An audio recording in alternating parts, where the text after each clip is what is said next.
100 ஆண்டுகள் தொழுத பள்ளியை இடித்தார்கள். ஆனால் தீவிரவாதிகள் வாழ்கிற காஷ்மீரிலே வைஷ்ணவ தேவி கோயிலை இன்று வரை அந்த தீவிரவாதிகள் இடிக்காமல் வைத்திருக்கிறார்கள். அந்த காஷ்மீர் தீவிரவாதிகளுக்கு என்னுடைய வீர வணக்கத்தை செலுத்த நான் தயங்கியதில்லை. இந்த தேசிய வேடம் போடும் அயோக்கியர்கள் 400 ஆண்டு நான் தொழுத பள்ளியை இடித்துவிட்டு கல்லு பிள்ளையார் மாதிரி இந்த நரசிம்மராவ் போன்ற அயோக்கியர்கள் அமர்ந்திருக்கிறார்கள். இடித்தவன் பாரத் மாதா, ஏக் மாதா, அந்த மாதா, இந்த மாதா ஊர்வலம் வரான், இடிச்சு போட்டு.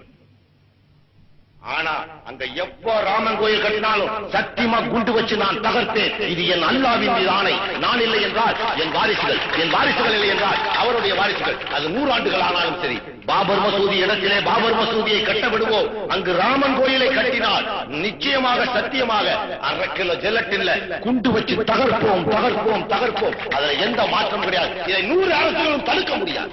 அதுதான் மக்களுடைய தீர்ப்பு, மனம் புரியவனின் தீர்ப்பு. 400 வருஷ பள்ளிவாசலை இடித்த இவன் தேசியவாதியாம்.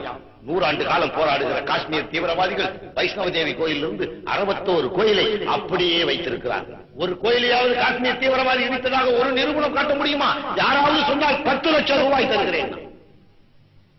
61 கோயில் புண்ணிய ஸ்தலங்கள், இந்துக்களின் புண்ணிய ஸ்தலங்களை இஸ்லாமிய தீவிரவாதிகள் தங்களுடைய நாட்டிலே வெடி வைத்து தகர்க்கக்கூடிய வாய்ப்புகள் இருந்தும், வெடிகள் அவர்கள் கையில் இருந்தும் மத உணர்வை மதித்து, மனித நேயத்தை மதித்து அவன் புனிதமாக வாழ்கிறான். அந்த தீவிரவாதிகளுக்கு என்னுடைய ஆதரவை தருகிறேன். இந்த தேசியவாதிகளை நசுக்குவதில் முதல் நபராக நான் நிற்க தயங்கிட மாட்டேன், மயங்கிட மாட்டேன். இதுதான் இந்தியா எனக்கு கற்றுக் கொடுத்த பாடம். இந்த நாட்டை நேசித்தேன், இந்த மலையை நேசித்தேன், மக்களை நேசித்தேன், அரசியல் சாசன சட்ட குப்பைகளை நேசித்தேன். முடிவு என்னுடைய பள்ளிவாசலை பறிகொடுத்தேன். என் மக்களின் ஜீவாதார உரிமைகள் பறிகொடுக்கப்பட்டன. இன்று பிளாட்பாரத்தில் வாழ்கிற 3ஆம் தர குடிமகனாக ஆக்கப்பட்டோம். ஒரு காலத்தில் முடிசூடா மன்னனாக வாழ்ந்த என்னுடைய இனம் இன்று 3ஆம் தர குடிமகனாக ஆக்கப்பட்டதற்கு காரணம் நாங்கள் வஞ்சிக்கப்பட்டோம். அதற்கு ஆதாரங்களை அடுக்கி வைத்திருக்கிறோம், தெளிவான விளக்கத்தோடு இருக்கிறோம்.